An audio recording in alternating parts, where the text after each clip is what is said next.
What's up, everybody? Shawn here with another live to roll. Okay. We got a cool show for you today. Hang out. We're going to be learning a little bit about Ehlers-Danlos syndrome and talking to Ali here about what life's been like with that and multiple other disabilities that kind of come onset with that. So if you have any questions, anything like that you want to ask her, pop them in the chat. Let us know. Or if you have any comments, anything like that you want to mention, please pop them in the chat. So yes, I am Shawn. I'm a C5, C6 quadriplegic from a snowboarding accident. Coming up on 21 years in I think about a week and a half. So almost 21 years ago now. Bob, you want to introduce yourself and then we'll let Ali in? Yeah. Hey, what's up, gang? Bobby Rohan here, C56 as well, same as Shawn. A little more years of 35 and living here in Southern California. And excited for our new guest. Can't wait to hear her story. It sounds like she's got a list full of interesting things that have been going on with her, and we can dive right into it. So let's have introduce yourself a little bit, Ali, and I'll give it over to you, Ali Corvin. Hi, yeah, my name is Corvin. I'm originally from the Central Valley of California, and I have EDS amongst a gaggle of other things. I was not diagnosed formally until I think it was 2021, January 2021. And like no one really knew I was disabled other than me before that. I just had to consistently advocate for myself. And I'm sure that's a common story if anyone else watching has EDS. But if you don't know, I know like right now it's become like this trendy thing, right? Everyone's talking about it. And you talk about like 10 years ago, we used to have relay races for other things. And like it's just ramping up right now. And it's really because like it's very underdiagnosed and underspoken about. So yeah, it's been a wild ride. I've had all of the symptoms since I was born for EDS that I have now. They've just like amplified and gotten a lot worse in the last several years. I also have POTS, which stands for postural orthostatic tachycardia syndrome, which I know is a mouthful. I'm also one of the rare luckies that gets to have narcolepsy, so I have a major sleep disorder, and I do have cataplexy, which I could explain what that is too. I have small fiber neuropathy, loads of things, but it was June of last year. I'll preface with saying I'm quite the adrenaline junkie. I'm a professional dancer even from my chair. And I'm the try anything once kind of girl. My mom and I went skydiving together some years ago. So like I've been known to get in quite a few different types of accidents. I've been in a jet ski accident. I have been in multiple car accidents. I've been in motorcycle accidents, dirt bike accidents, you name it, I've been in it. Train accident when I was really young. But the thing that took me out was a grocery store ground black pepper dispenser. It fell on my head, and I've had a TBI ever since. Yeah, so that's been like a very strange thing to adjust to, I guess. I was like total imposter syndrome, did not believe I actually had a TBI, did not believe it was going to affect me for the rest of my life. But I've had aphasia, I've had focal seizures, I get full body spasticity because they think I have some kind of spinal cord involvement, and we're not sure what that is right now. But yeah, it's like a laundry list of things wrapped up in a pretty little bow. And I've been known to be called toxically positive, so I don't know if that's a good or a bad thing, but I don't know. I just think you should live on the bright side. I've lived this way my whole life, and getting answers was just like the cherry on top because I finally knew I wasn't crazy. It's a wild thing to live with because there's no physical proof, if you will. So, yeah, that's a little bit Well, about me. yeah. Well, let's start from the beginning. And you said that early on you were born with EDS. Explain what that is. When did when did you guys, or when did you, what kind of things were you going through as an infant and child with the EDS? And let's just start with there, and then we can get into the POTS and some of the other things you have, because I'm For sure. curious about EDS. So, I don't know how much either one of you know about EDS, or, obviously there's lots of viewers watching, but EDS is a group of different connective tissue disorders. So EDS itself is not a diagnosis, but there's always a letter that goes before it, or a couple letters that go before it. And then Ehlers-Danlos syndrome. Ehlers-Danlos syndrome, that chunk of it basically just explains there's some dysfunction within the connective tissue within your body. So there's some people who have vascular. That is unfortunately a fatal version of Ehlers-Danlos syndrome. And it's because it affects the vasculature of your heart mostly. And it can also affect, everything else not regular, but more common types of EDS can affect obviously all your blood vessels, things like that. And then there's cardiac vascular. So there's these things where they sound kind of similar. You have vascular, cardiac vascular. Those are some of the more what we call like scary versions of EDS, where some people don't get diagnosed until an autopsy. And you can just die of a heart attack one day at age of 30 or sooner. So things like that can be super, super terrifying for people. And they immediately think like, oh gosh, it's so scary. And then you have the complete other side of it, which is like hypermobile. Ehlers-Danlos syndrome right now is the most well-known type of EDS. It is the most vastly diagnosed because it does not have a genetic marker right now. And the theory is that there's actually, 2, 3, 4, up to 100 different kinds of genetic markers within that subset.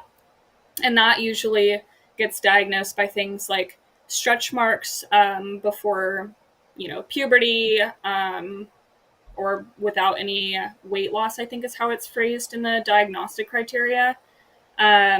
Things like having fat papules in the heels of your feet, excessively stretchy skin, skin that is torn easily, velvety skin, which is basically like my skin glistens, especially like creases of my skin. So I have very like shiny skin. And that's all due to it being much thinner. And it boils down to there's certain like genetic things that make up how your body reacts to things. So you have different DNA parts that control different types of, connective tissue. And no matter what, that connective tissue should normally look like this. And then when you stretch, like say you're working out or whatever, your muscle pulls the connective tissue, like your ligaments and tendons and things. And they should do something along the lines of this and then go right back to where they were. People with EDS have it already here. And then when you're pulling on those things, they stretch to about here. And then sometimes they don't even go back because a bone can get pulled out of place. Things are pulled taut, and it can lead to all kinds of different issues. There's also lots and lots and lots of internal involvement. So connective tissue is throughout your entire body. And if you don't know that, like your skin, your heart, every single organ you're looking at inside of your body, especially intestines, have a lot of connective tissue involved. And so it can affect different things. For me, I have a lot of dietary issues, but it's like completely at random. That's the other lovely part is it is a dynamic disability. Say that again? Do you have swallowing issues from it? I do, yeah. I actually did a swallow study about 4 years ago. Went in and they had me bring a burrito with me. I put the lovely toothpaste stuff on it, ate my burrito, and I got to watch it happen where stuff was getting stuck all the way down my throat. And then when I got the report back, it said, looks completely normal to me. Here you go. But they basically said it's too far off from like a speech therapy issue and was into neurological. So they just said the speech therapy portion was fine. However, swallow study was inconclusive due to it being neurological, which again, I don't know how much of that is true because it really just boils down to like, I have a stretchy esophagus. Like I know this like grosses people out, but it just, things shouldn't look like that. My sister has a muscle connective issue, and she's got to get her esophagus stretched every 3 months. Oh, really? Yeah. Because after a while, she can't swallow, like a simple thing as, like a piece of steak, even if it's chewed to everything, and she just can't swallow it. So I know a little bit about that. And it's funny you you say that. You're know talking about with what I dealt with as a kid. That was the number one thing. Is like I choked on air. I wow. And then you talked about the heart, and do you have any of the heart issues? And if so, do you take medication for any of this? So my type of EDS is still a big question mark. I do have a lot of heart involvement, but it's just got a big I don't know slapped onto my file right now. I have the genetic markers for 6 different rare types of EDS, including dermatitis paraxis, which is the super saggy skin, all the way to brittle cornea syndrome, which can leave you deaf and blind. I am hard of hearing and I have pretty crappy eyesight, but it's nowhere near being, like that, in my opinion, is not what disables me most. But my heart, I have POTS, which is not a heart condition, but it does cause tachycardia. So that leads us to like confusion on heart scans. But when I went in and did my 30-day scan, I had done one test where I had over 300 different accounts of atrial tachycardia. And they said, okay, you have atrial tachycardia syndrome, and they sent me home. I did a different one a different time, and I had over 300 accounts of AFib. And the doctor was like, well, you didn't press the button any specific time that it happened, so it couldn't possibly be AFib, even though the scan showed it right there.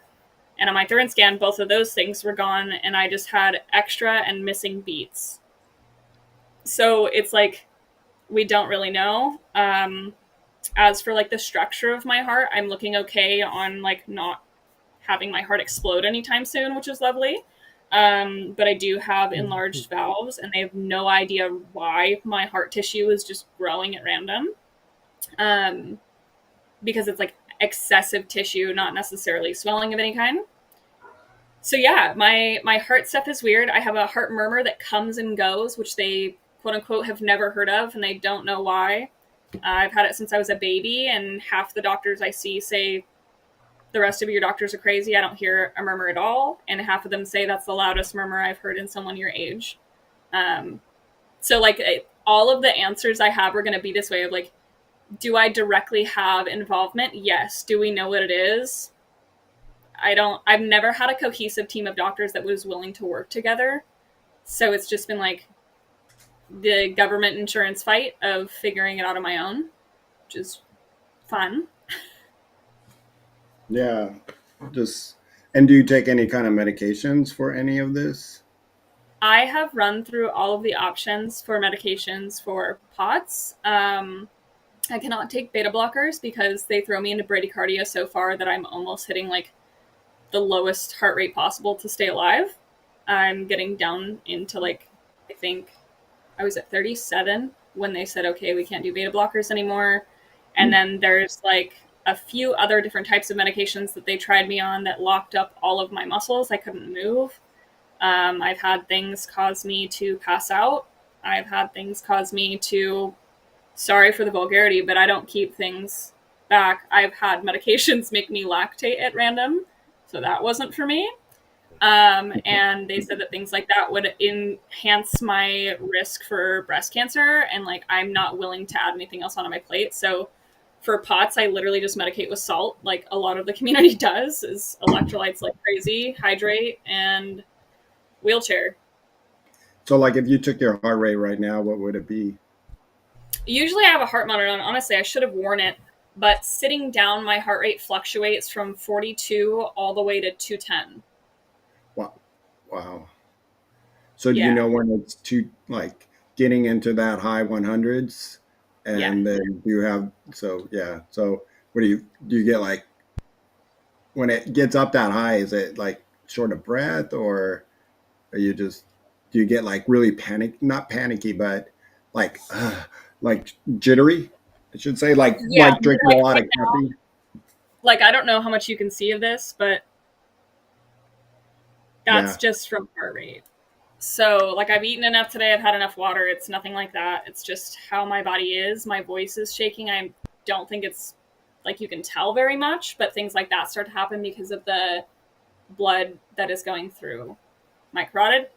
But when it gets really bad, and I would include like if I'm sitting down, quote unquote, really bad for me is like 180.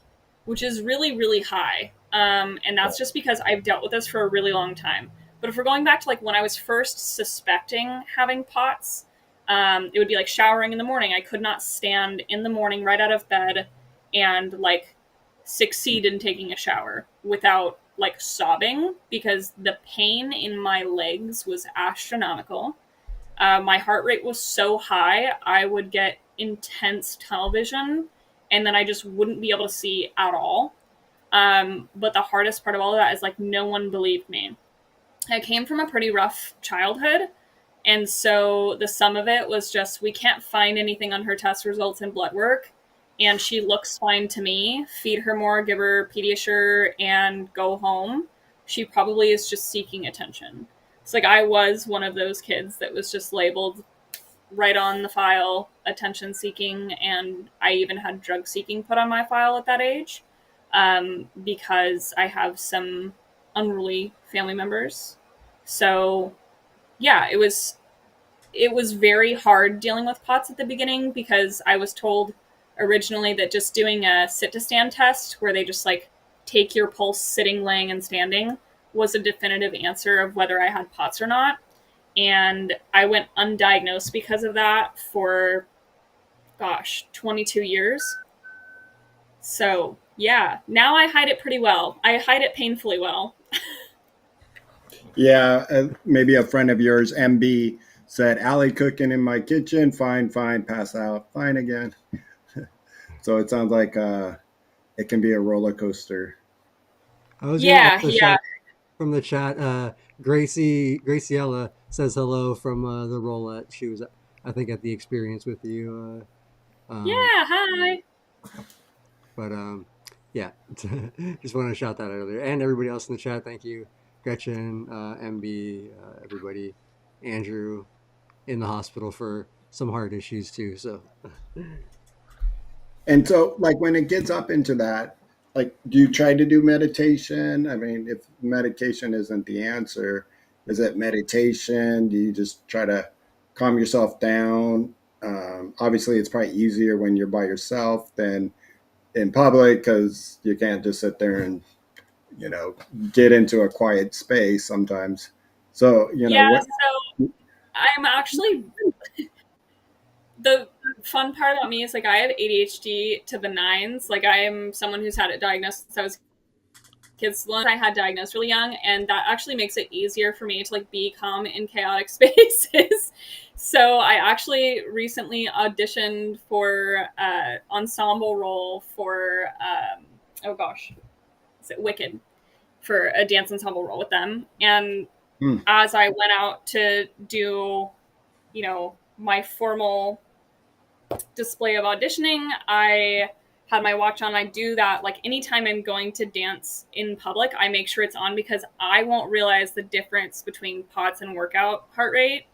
Um, I was always just told like work yourself out as hard as you can during cardio, but just keep an eye on your heart rate. When you stop moving is when it starts becoming dangerous. At least for me, that is not the truth for everyone else with POTS, but for me personally, when I stop, I can just go out. So my thing is, I absolutely love my watch. I have an Apple Watch, and while it's not like the top tier option for regulating and learning about how to cope with your POTS, there's something called Tachymon. So if anyone else has POTS, I totally recommend this app.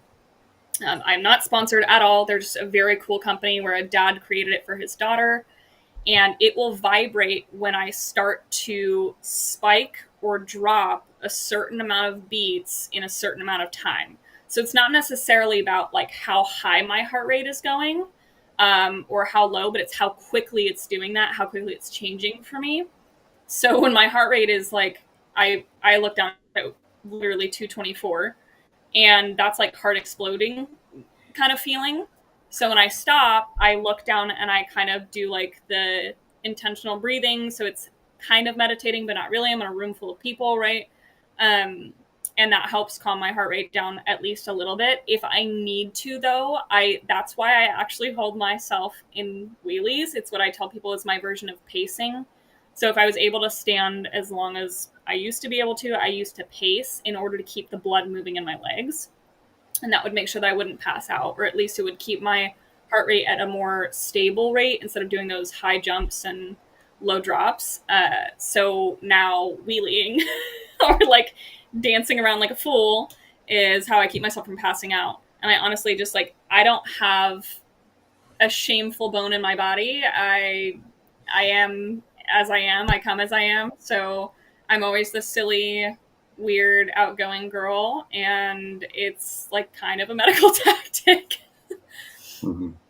And you know, I'm an Apple Watch and highly into my fitness rings and my heart rate, sleep.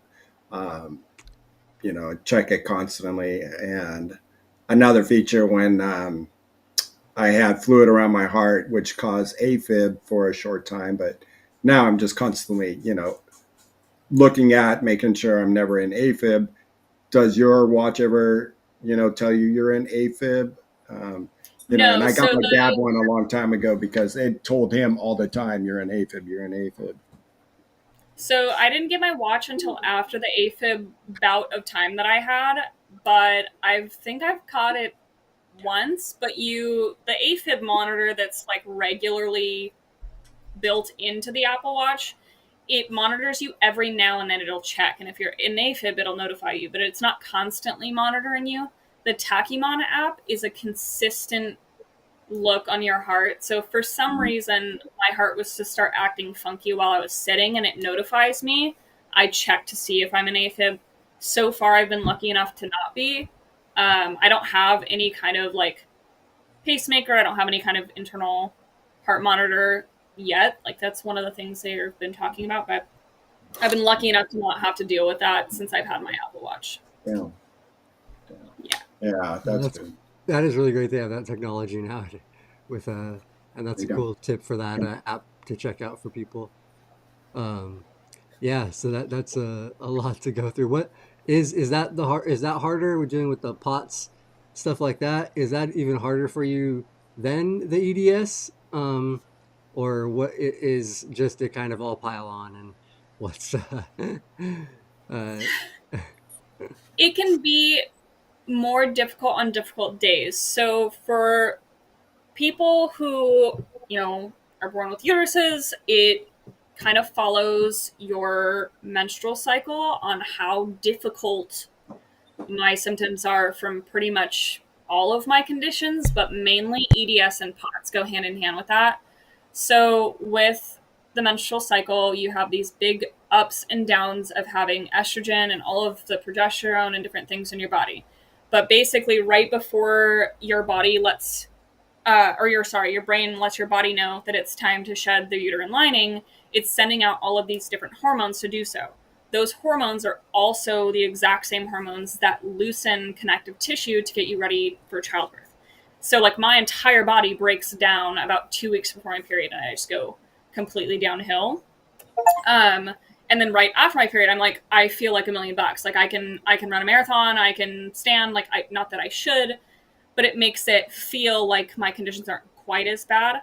POTS is the same thing. Connective tissue is in your blood vessels, and those tend to stretch and expand more whenever my connective tissue is at its worst. And that causes a lot of blood pooling into my legs, which causes me to pass out. So it's about like half of the month, my POTS and EDS are like up here at the same level.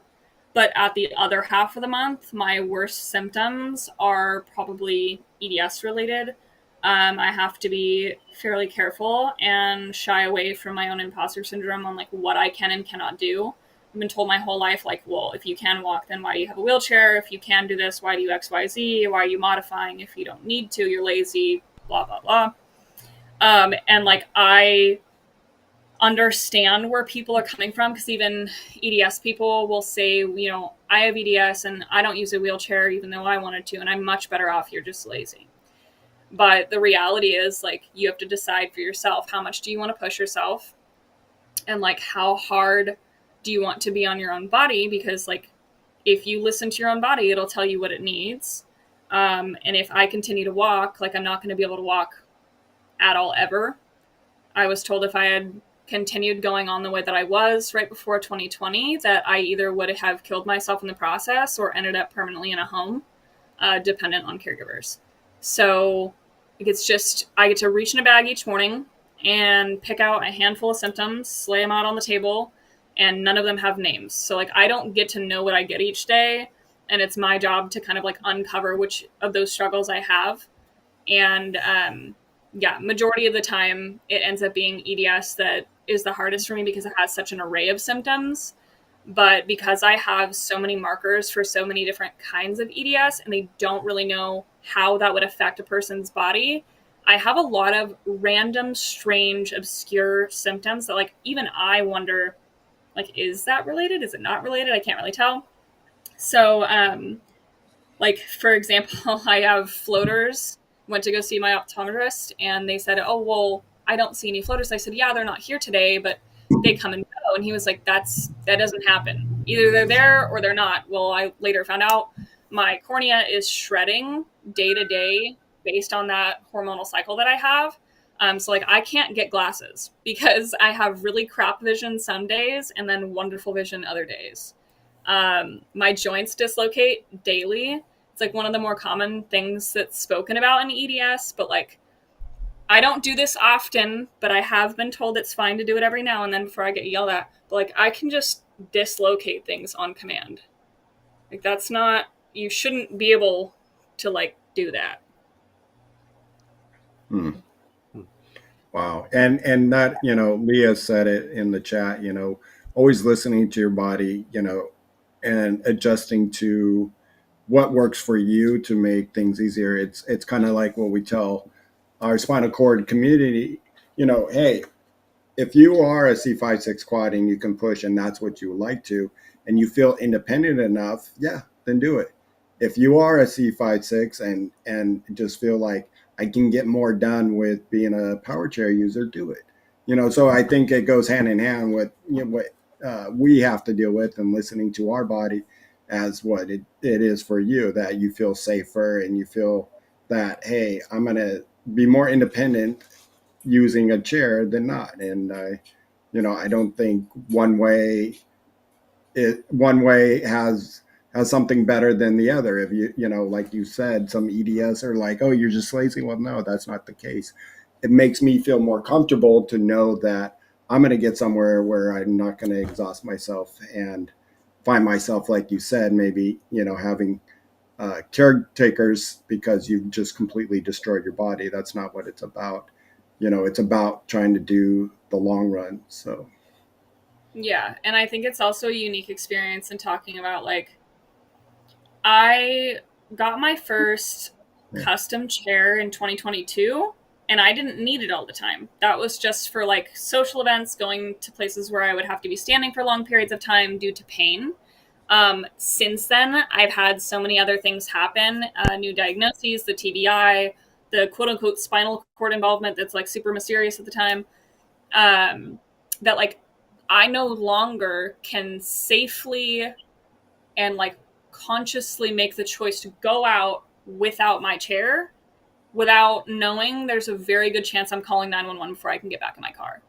So like, for me, it's a lottery game. Like, do I want to play the lottery every single day and risk that and also guarantee an immense amount of pain and a large wear and tear on my body? Or do I want to suck it up, use the device that I have for myself that will benefit me in the long run, number one, but number two, it allows me to continue doing what I love to do.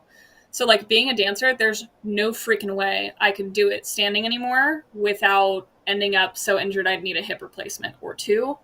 I also like have a strong passion. Like I said, I'm an adrenaline junkie, so I love doing all of the crazy crap. And while that might not be like a need for life, that's my decision. And I love it so much. It fills me with so much joy.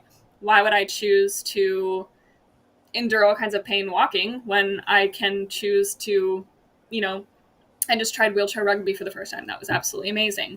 I, met you at Over the Line. Absolutely love doing that. I love the community that comes with it, but you could not catch me dead playing even like kickball with friends because I can't stand and do those things. Like, I don't even know if I'm supposed to be saying these things right now for my own sanity, but I am competing for Miss Wheelchair California.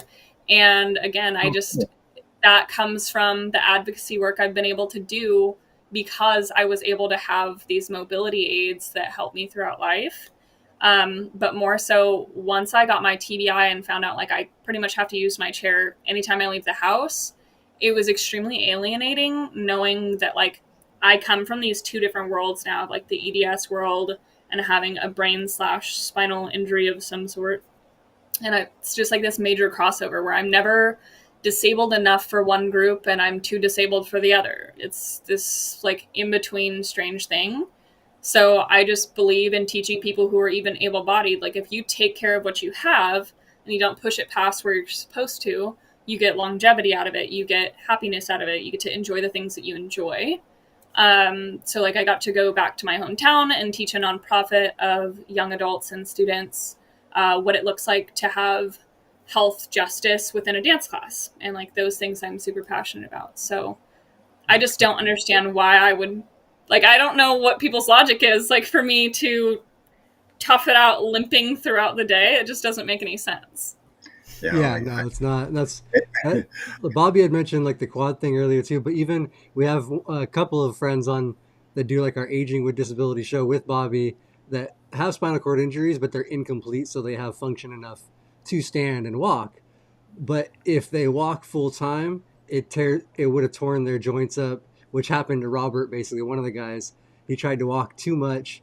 Now he's full time in the chair and can't use the other.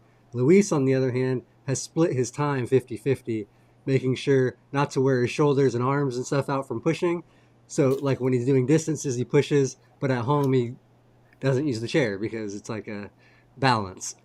It's like, yeah, I feel like any of these disabilities, like you even said, able-bodied people, just have balance in life, take care of what you have, and, you know, try to make the best of it. I feel like. Yeah.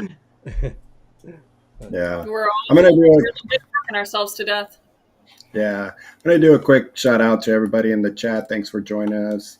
If you haven't already, make sure you hit that like button. It helps out the channel. But we got Olivia, Black Olive in the house. Love you so much, girl. Angry Quads in the house. Of course, our Live to Roll wife is in the house, Leah. And we got Darren. Yeah, I bet you it's cold out there and across the back east. I saw it snowing on the news today on Bourbon Street in New Orleans. So, and my sister lives out in North Carolina on the beach, and she's about to get a bunch of snow. We got Gretchen in the house. Andrew, glad to hear that you're home. I bet you, hopefully you can get that heart coming pretty soon. And sorry to hear you had that pneumonia. That's never fun. So I just had a little bout of something with a cough, and it's never fun. MB's in the house. Donna, Leah. I almost just knocked myself out. And then, of course, we have Leon. Leon's here. And all of you that's not in the chat, that's all right. So, did I miss anybody? I think you got most. If we did miss anybody, I was trying to roll through too. Yeah. Sorry about that, but thank you. We appreciate you guys watching live, chatting, interacting.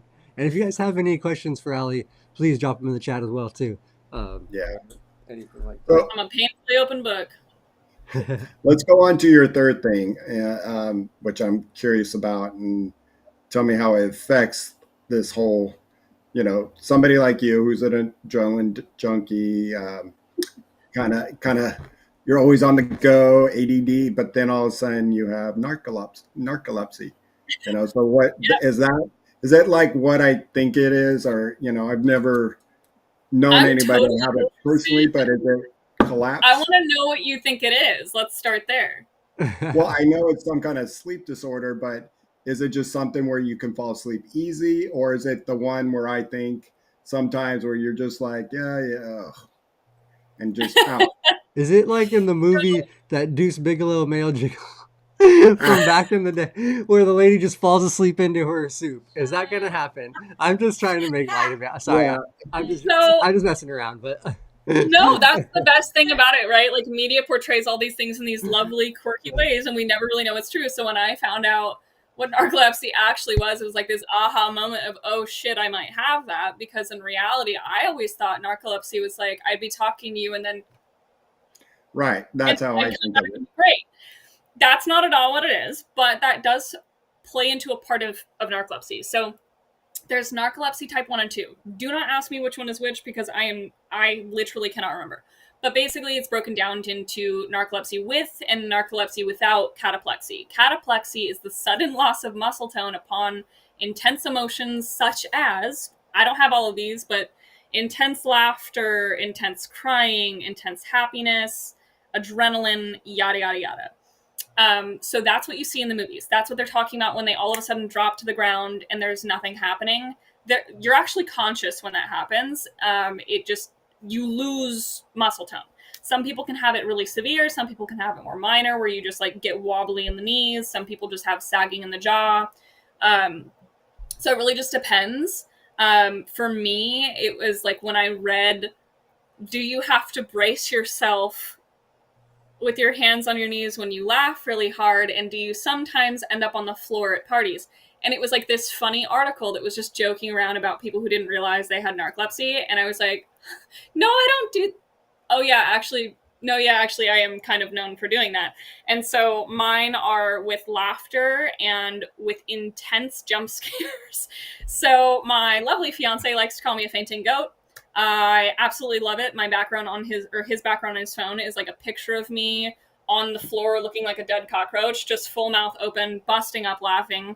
But I have no control over the rest of my body. So yeah, it's kind of this crazy thing. As for the sleep aspect, I was sleeping right before I got my diagnosis, which was I got it in January of 2021, but I started my sleep studies summer of 2020. I was sleeping anywhere from 10 to 16 hours a day, and I never felt like I had slept. And the reason for that is narcolepsy is a condition that causes your brain waves to not fully go into the correct amount of sleep. So REM. you have these different things. You go into REM, but instead of going and dipping down into deep sleep, you just do REM awake, REM awake, REM awake the whole night. So you're never actually getting this restorative sleep cycle, and your brain consistently is fighting off intense feelings of sleep deprivation. So I've been living in sleep deprivation for 23 years. Yeah, 23 years. And it actually added up to a lot of the issues I was having when I was younger. I had a lot of like mood disorder type diagnoses, and all of those were wiped off of my file as soon as they found out I had narcolepsy. Because I don't know if you've met anyone who hasn't slept for 2 to 3 days, but like they get a little you get a little touchy. You can be super sad, super happy, and have what looks like mania and depression, but I just hadn't slept. It also causes hallucinations upon falling asleep and waking up. I was so afraid to tell people I was hallucinating in and out of dreams because I was afraid I was going to get schizophrenic put on my file, because I knew that just didn't fit what I was dealing with. But like I've had crazy stuff appear like on my ceilings upon waking up, and it's just like my dream projecting itself into my vision, and there's like not really a fine line there.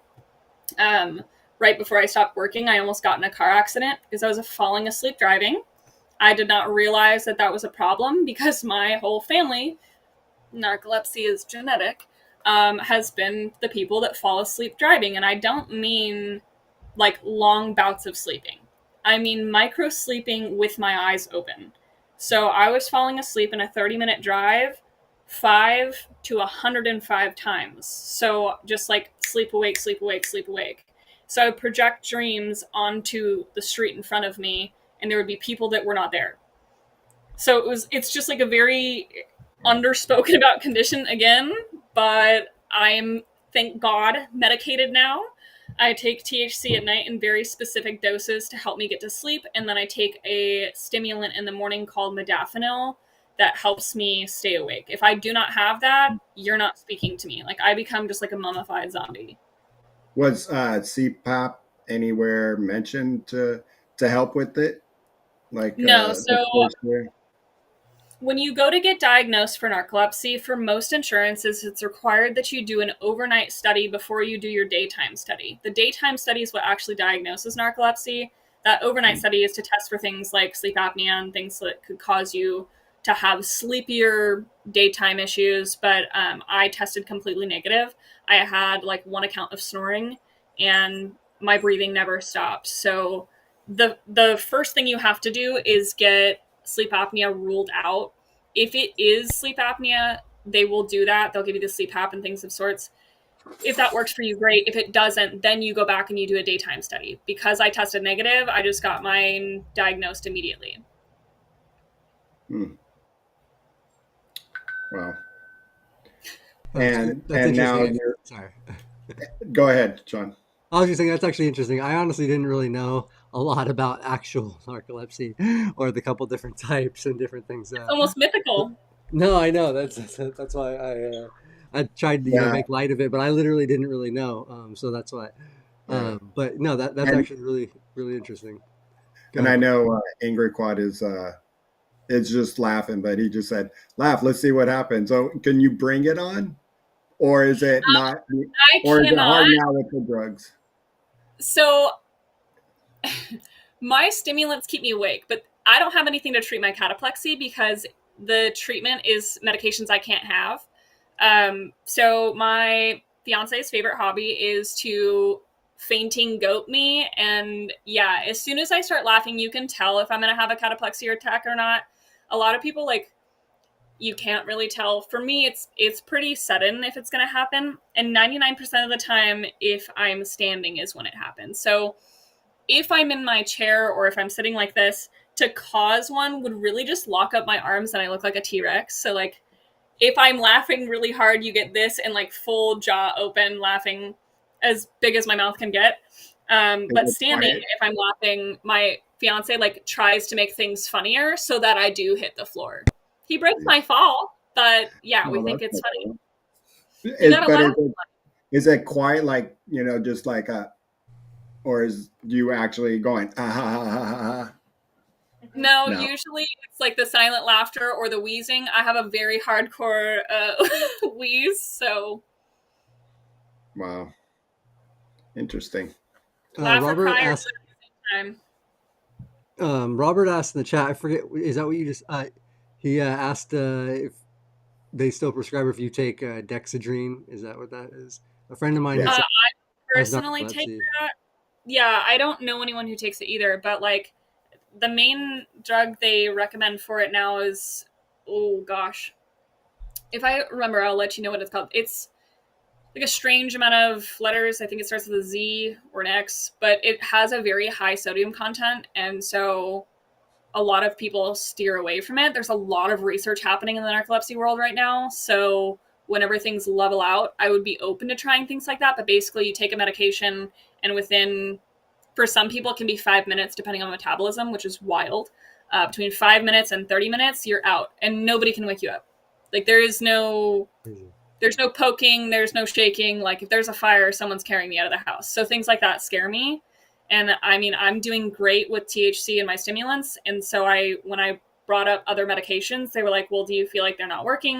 I said, no, I just don't know if I'd like to rely on the edibles at night, but was just curious. And they were like, you're one of the rare ones. Just keep going as long as you can on the stimulants, and then we'll address it if things change. So Yeah, and it looks like MB put in what the drug was, Xrim, thank you. Xyrem. Yeah. Xyrem.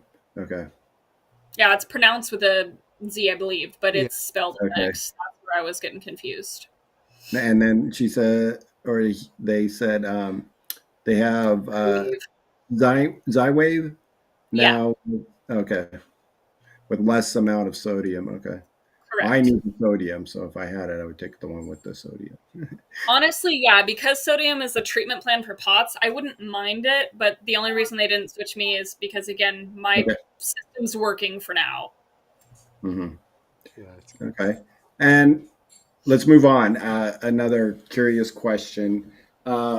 You're standing. So if you were to stand, are you standing just totally normal? Can you stand in a, comfortably with, like a short period of time if we asked you, like, and you don't have to do this, but, for like 30 seconds, is it looking normal, or or is it sometimes because you're sitting a lot, is it weaker? Or you have tight So I muscles? I walk at home as my like PT, if you will. because I have things close enough to me at all times that if I need to lean or sit or whatever, I can, and it's not going to hurt anything or anyone. But like if you were to literally ask me to stand in place and not move, number one, I'd probably pass out. But if I squeeze, like contract my muscles consistently in my legs, I could probably last the 30 seconds ish. But then I'm going to start to tilt my head. My shoulders are shifting. My hips are shifting. Everything starts to kind of fall to pieces. And it comes down to like, I would need bodybuilder amounts of muscle in order to hold my crappy, like gelatin-like connective tissue together. So no matter how strong I get, like I'm still fighting against rubber bands in my body. So then I start to slowly have to shift into more stable positions. I'm actually going to have to get up at some point to pop my hip in because it fell out about 5 minutes ago. So like, I don't mind doing that on screen, but if not, I'll hop off and do it. No, but I'm sure some of us will. I would like to see it. Let's go. It's something that's it's something commonly asked about on my social media. I haven't made a video yet, not because I don't want to, but just because like life has gotten the Stop laughing, Leah. Please laugh. No, I love it. I live for it. No, she's laughing at me. She's laughing at Bobby. You're curious. Yeah, everyone is. It's all good. Yeah, I mean, I can do it now. That's fine. So you just said 5 minutes ago it dislocated just like that. It just were you like I put my foot up like to crisscross one of my legs and it fell out. So okay, so let's see this. Hold on, John, go back there. Go back there. Yeah, sorry. You're on display now, my friend. That's fine. I'm used to it. Oh gosh. Okay, so both of my hips are out. I don't know if both will pop in. This one should though. This is also, I will say, I know it's cheesy, but this is not a try at home kind of thing. Please, God, do not try this at home. I've been to so many PTs and they cannot quite figure out why this works. My hip is something that like it pops out in many different directions, but an ER tech literally told me, don't let anyone else see this. They're going to hurt themselves, but then did some research and came back and said like, oh, a lot of EDS people can pop their hips in that way. That's super strange. I think it's just because I'm stretchy. I don't know. But anyways. So, disclaimer, just don't try this at home, please. Please don't. That one was pretty small. I kind of heard that. If I wait longer, they get louder. Ooh, I heard that. I heard the first. I thought I heard the first one, but I definitely heard that second one. Yeah, the second one, definitely. Jesus. And those were like probably the quietest pops I've had today in my hips, but my hips I have to pop in like at least 10 times a day. That's crazy. Wow. So that happens when you are like moving around, like walking around, trying to get around the house and stuff. It'll, damn, okay. Yeah, that's just sitting and relaxing enough. Like if I actually like were to quote unquote meditate enough to relax my muscles, everything would just start falling out. So is that why? Do you not do THC or anything like that during the day? I ask because I do THC throughout the day. Like I do little tablets, like morning, lunch, and like. That is to control my spasticity because it relaxes my muscles and like my body through the day. But yeah, so I was not able to smoke up until this year. I also didn't talk about it quite literally because I have a little brother who's like so against THC as a whole. I wanted to be able to educate him about medical marijuana and things like that first. I also like used to be so afraid of it, but also I have the lovely rarity again of having my throat collapse. So originally when I first tried smoking, on my very first inhale, it was like the smallest amount possible of a Delta 8 vape pen. My entire throat like fell together and collapsed, and you could hear my throat like trying to open back up, and then eventually it just like pops back open. I don't really know why it's so bad like that. Huh?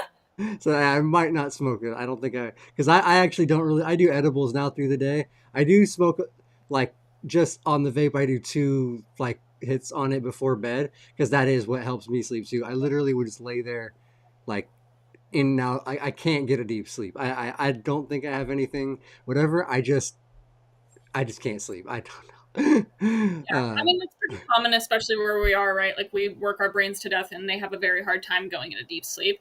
But, like, for me, I have metabolism issues and I don't know exactly what they are because, again, I'm not old enough to have all these freaking tests done. But, like, doing edibles at night specifically is because I know that it's going to, like, take long enough to kick in that it'll last till the morning. But I can't smoke at night because I wake up throughout the night and have to smoke again. But I just was recently able to start smoking if I do very small, like, puffs at a time. And so I do smoke during the day every now and then when my spasticity is really bad, which is, again, like another weird symptom. That's why they're saying that I have some kind of spinal cord involvement. It's mainly in my left leg, but it is in both of my legs. And I do get stiff arms as well. But, like, throughout this experience, my leg's been going. That's why my hip popped out. So I was trying to get it to not shake as hard. It's like shaking my desk. So I use it for things like that. But if I smoke too much, then yeah, I kind of become a puddle of bones, which is, like, I know, kind of visual for you there, but it's, yeah. If this happened like twice where I've smoked quote unquote too much, I'm very much a lightweight. At night, I take 2.5 to 5 milligrams. If that tells you anything at all, if you know what edibles do, Yeah. I'm very low on the edible range. So smoking, yeah, I did too much one time and I couldn't move at all. I was, like, literally unable to move anything. What are you, Yeah. Shawn, like 500? No, I do 20 in the morning, 20 at lunch, and 40 at bed, and then I do 2 hits of the Absolutely vape not. at bed. So I do like That would, 80 milligrams a day total. But wow. but I do I'm a have cheap I date. smoked for a lot of years, and I did like pretty heavily when I was younger. And so I don't know. I guess maybe I just said developed a tolerance through the years. Uh, but yeah, that seems to manage me pretty well. So and they're awesome little tablets. They're super easy to take too. So yeah. I take No CBG worries. Pro Tabs during the day. Okay. Yeah, they're like And similar to that. switching a little bit of gears and not to be personal, does, with the, what you may have a spinal injury of some sort, do you have any bowel or bladder issues or It's funny, sensation actually, problem? I do, but it had nothing to do with that. About 2.5 years ago, I started experiencing some forms of incontinence at random. And they think, again, that might be related to my cycle, my menstrual cycle. But I was building a schoolie with my partner, and we had like a kind of, what do you call this? Oh God, see, this is the worst thing ever. My TBI causes me not to remember words of things, of items. And I'm gonna remember. It's the bed that turns into a couch. The Someone futon. Uh, help me. The a futon. futon, A futon. futon. Thank you, dear God. I don't know why that was important, but I had to get it out. We were sitting on a futon, and I had sat crisscross applesauce on the futon. And as soon as I relaxed my body, it was just like I literally could not control my bladder at all, and I lost it all. There was no pinching anything off. There was no control at all. Like, I could feel all of it, but it was just like complete loss of my bladder. And it's happened several times since then.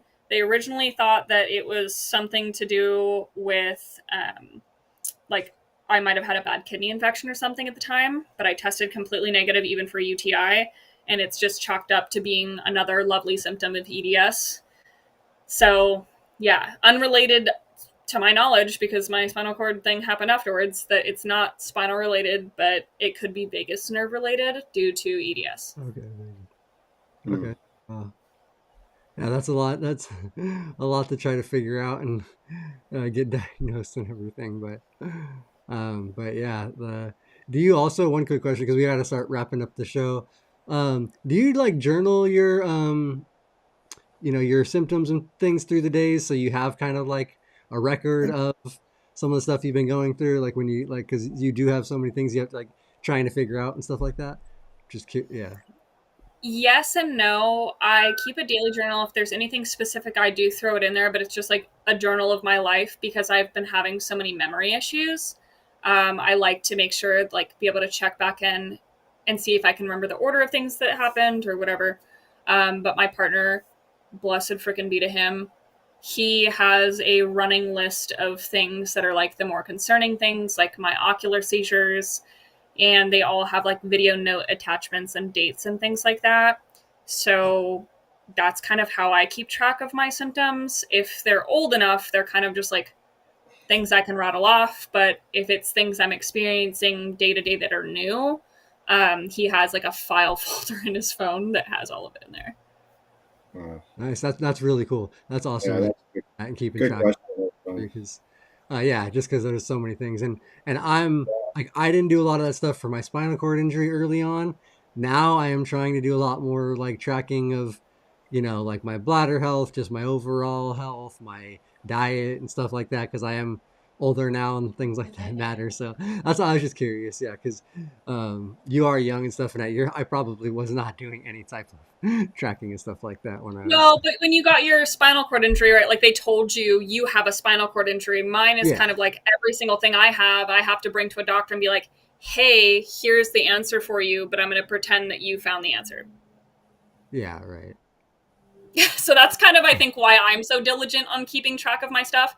If I didn't have that issue and they were actually suggesting possible solutions or diagnoses, I don't think I would have ever written anything down. I definitely suggest everyone keeps notes, but I'm like, unfortunately, not that person. I'm the worst ever. I would just lose my notebook. Okay.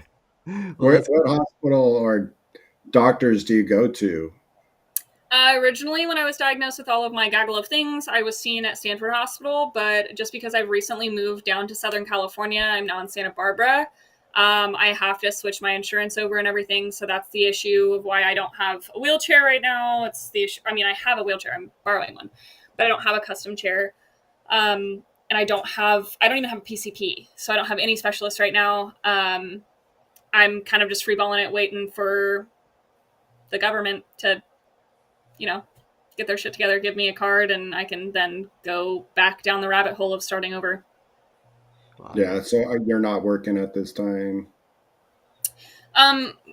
No, I mean, I don't have a consistent job. I do social media. I don't make any money at it.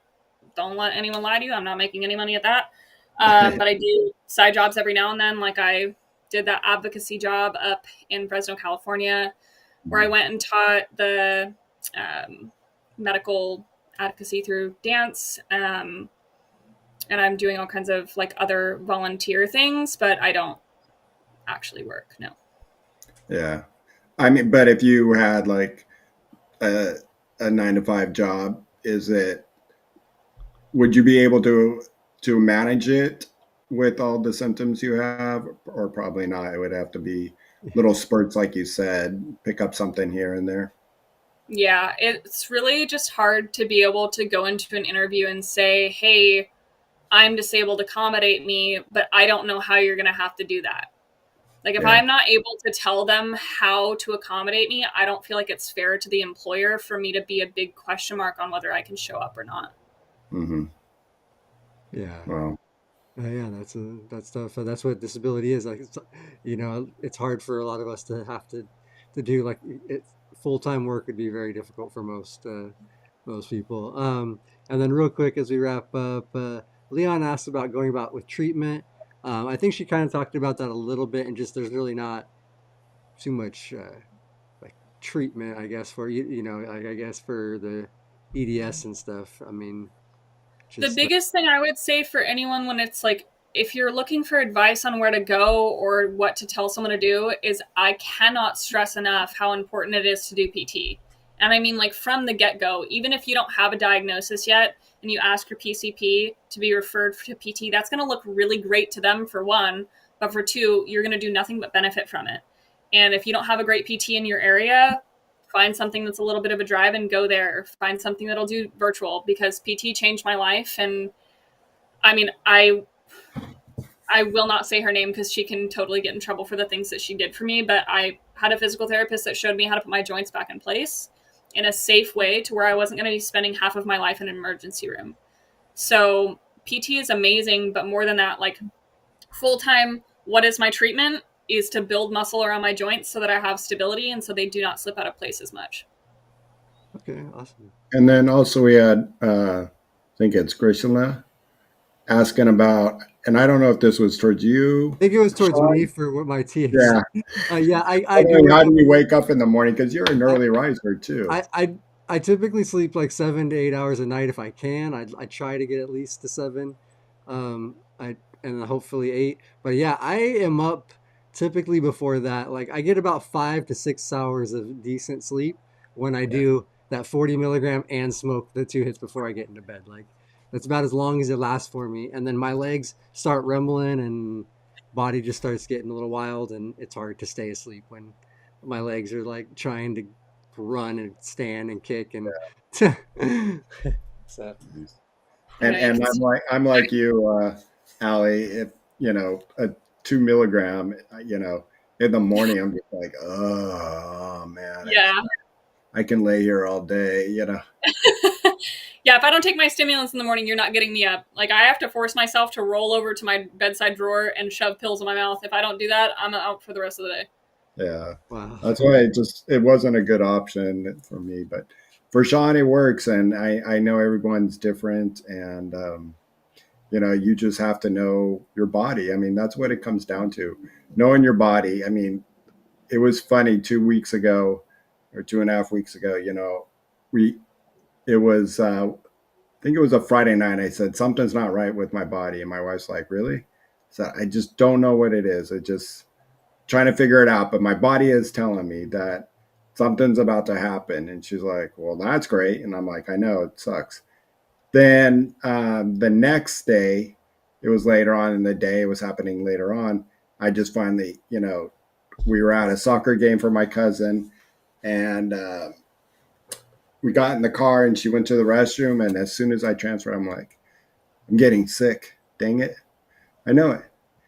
And she came back and I told her, and she's like, "How do you know?" I'm like, I've told you many times what my problems are way before anybody, before they come on." And she's like, "It's crazy. It's just listening to your body. You know your body so well." And it turned out by Sunday night, I'm breaking into a 101 fever.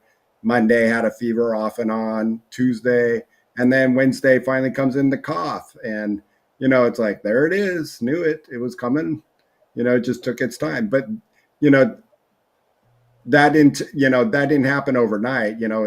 Being injured 35 years and listening to your body and just knowing it so well. And it's probably like you, Ali, dealing with it, listening to your body, understanding it, and know when those times are going to come on where you might have some attacks and the things that happen. And that's why, Shawn, you asked a great question. Maybe having a journal and writing things down to understand what is going on with you. Yeah, no, it is super important, I think. All right, so I'm gonna do a little bit of a wrap up here, and then Ali, I want to leave you with the final thought, whatever you would like. If you want to just kind of add on to what Bobby was saying, mention whatever you want to talk about, whatever you want to leave the audience with, I'll give you that final moment. Let's just real quick. I want to make sure I thank the sponsors before we get out of here. Thank you to our sponsors, Mobility Professionals and Urology Professionals. Mobility Professionals is a local DME company. So if you're anywhere in Southern California area and need a wheelchair, standing frame, commode, any type of device like that, please give them a call. The information's down in the description. They'll help you take care of insurance and all that. And their sister company, Urology Professionals, is nationwide. So if you need your urological catheter supplies anywhere in the country, you can get them shipped to your doorstep. So make sure to reach out to them. They'll help you take care of insurance and get everything set up and get you the supplies you need. So thank you. We appreciate them. And they are definitely big supporters locally of a lot of stuff we do here. So we appreciate everything they do. And then real quick, also Thursday, we have Bobby will be back with Robert and Luis doing Rolling Over the Hill. We got talking about some aging with a disability on Thursday. I don't know if Bobby has an extra special topic or guest coming on, but Yeah, well, we're going to talk a little bit about, with the fires going on, emergency preparation, and what to prepare. And especially, I think, forgot, it was Daryl that said, or Darren said, how cold it is right now and fighting that cold because it's happening across the backside of the states here. So love to get into some of that the topics and how the cold affects us. And we're California, for us, it's about to go freezing because it's going to be in the 50s. So you know what that means for us, for quads. And does the cold affect you, Allie, much? Oh yeah, I always say that I'm an old man because I can tell you when a storm's a coming. I can feel Yeah. all of it. But the cold is the worst. It locks up all my joints. So And then also we might, Grace, if you can reach out to Live to Roll and message us, love to have you on it as a guest with the types of things that are going on with you. Just reading it, love to hear about it more in detail. So maybe might have to reach out and maybe be a guest here. Yeah, no, definitely, Gracie. We've talked to her a bunch of times. That I saw her at the Rolettes last year when I Okay. was there, and then at the expo a couple of times and stuff. She's really Yeah. nice. Yeah, so Yeah. definitely get on with that. Shut up, Paul. And then oh yeah, Paul is in Canada, Saskatchewan. That dude's So with negative temperatures right now. Were they you? had the other day minus 36 and the wind chill was minus 48. But that was Celsius. Celsius. That's Celsius. But that's So when it gets to that low. That's pretty much exactly that's is. It's yeah, like that that is cold or Fahrenheit colder as than well. Fahrenheit. Yeah. So They're yeah, just called. And I made him do one of those, bring out water, see how long it takes to freeze. And it wasn't instant, but it froze pretty fast. So that's crazy. that All is a right, no for Ali, me. you want to go ahead? You can wrap us up with just whatever you would like to close out with here and share to the audience, anybody that might be watching this in the future. Yeah, for sure. I'm like totally gonna plug something really fast. I'm competing to be the next dance icon, and it's totally like a popularity contest to start. So if you're willing to go follow my Instagram, and I'll share it there, and if you're able to support, that'd be amazing. I'm also going to be competing for Miss Wheelchair America's California representative, and it's going to be the day after my birthday. So if any of you are at the Abilities Expo, come say hello in LA. I've never been there before. I'm super excited to go. I'm a total newbie to the area. So yeah, you know, if you feel like you might have EDS or any of the lovely things that I have, I can't say that I can personally reply to all of them, but I would just say, like, make sure you advocate for yourself and add yourself to online support groups. That's the best thing you can do for yourself, is find community and find people who really understand what you're going through, because your direct peers that are in your life might not actually understand what you're going through. And it can be super alienating. So just know I'm here with you. Everyone's cheering you on. And I'm just super grateful to have this experience and come on the podcast and chat with you guys. I'd come back anytime. It was amazing. are you at a booth, Allie? No, I'm put on as a vendor because I'm competing for Miss Wheelchair California. Oh, that's right. Okay. But I'm just attending. I've never been before. And I'm going to wear a birthday sash on the first day because my birthday is March 7th. Awesome. So You will love it. It's honestly so fun. We'll have a booth there. We're booth 445. If anybody wants to come visit us, also you can come hang out as well. Yeah, come hang out with us for a few hours so people can find you and say hi. So sounds look for good. her. Yeah. Yeah.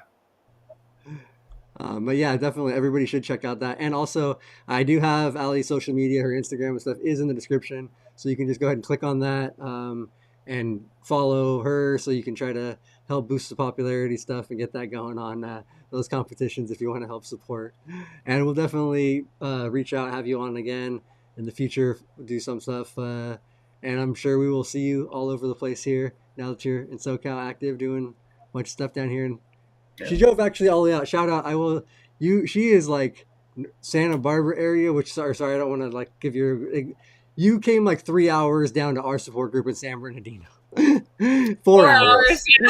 So, that was for the Christmas party. So yeah, I know. And then she came to the over the line. Eric, you guys, thank you guys for coming out. Do appreciate that. But yeah, thanks again. All right, yeah, thank you again for coming on, and thank you everybody for watching. We appreciate you guys. Please make sure you like the video, subscribe, click that little notification bell to get notified. We're going live every Tuesday and Thursday, and come out to see us and Allie at the LA Abilities Expo, March. Is it the 7th and 9th, I believe? It is, right? Yeah. 7th. I have to yeah, okay, cool. So come out. I'll get that info out there and start to share that these weeks too. But thank you everybody for watching. Thank you, Allie, again. And we'll see you guys next week. Live to roll, everyone. All right, everyone. Thanks, Allie. Live to roll.